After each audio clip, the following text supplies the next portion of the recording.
Thomas Lippert is a former, or was a former professor at Purdue, and in 1974 he was arrested for kidnapping and using electroshock therapy on one of his female students. He served 2 years in prison for that. However, after he got out in 1988, he started working at the Reproductive Medical Technologies, Inc. in Salt Lake City, where they donate sperm. It's a sperm bank, basically. I think you got to hold on just for 1 second. Yes, go ahead.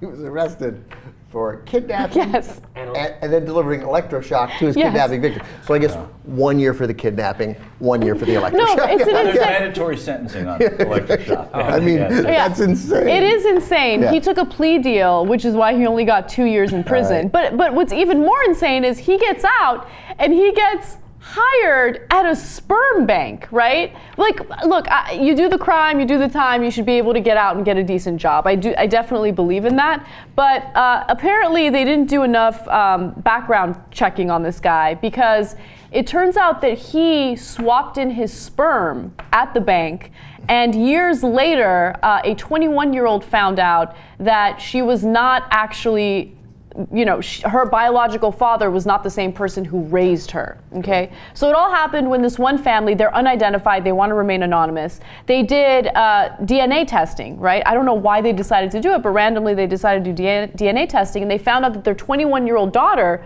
was not genetically related to them at all. They probably wanted to do, they probably were like tricking her. They were like, because they're like, she does not look anything like you, and then they were like, hey, let's do some fun genealogy test of the whole family. And then it turned out that it was this guy. Yeah, so they found out, they went back to the sperm. They did artificial insemination. Apparently they had trouble conceiving back then. So they went back to the sperm bank, and they found out that this guy, Thomas Lippert, worked there at the time. They contacted his family members. They received some of, one of the family members provided their DNA, and they found out, oh my God. Because he's dead. He's dead. He died in 1999. So they weren't able to take, his What's DNA. weird is the daughter was black in Utah, and they're just like, oh, why didn't we think of this earlier? So the worst part about this story is the family was warned that Lippert, who seemed proud of a wall of children's photos by his desk, may have tainted other samples. So he's like had a picture of all the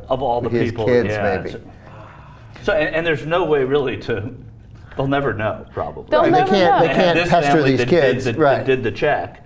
Right. I guess they could go through the roster and send out a letter like, hey, we'll pay for testing if you want. Would you want to know at this point? I don't think I would want to know. You do think you'd I think I'd want to know as well, just because I would worry. I mean, what if he has some sort of, what if he had cancer or something? And you want to know if you were predisposed for certain anything, diseases, kidnapping and electroshock, because that'll show up. That'll show up in a gene. But you got the C42 electroshock gene. I don't know why Ben keeps trying to electroshock all these.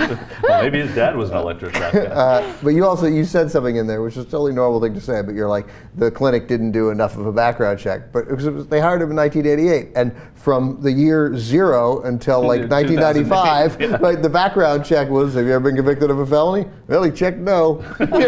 There's no background check. Right. It's still that way if you're buying a gun. Right. That's right. true. That's true. Yeah, you were just like, who do you call? You just know the guy was there. They hired him. They needed a guy to be the technician. He'd been a professor at Purdue. It's crazy. It's a crazy story.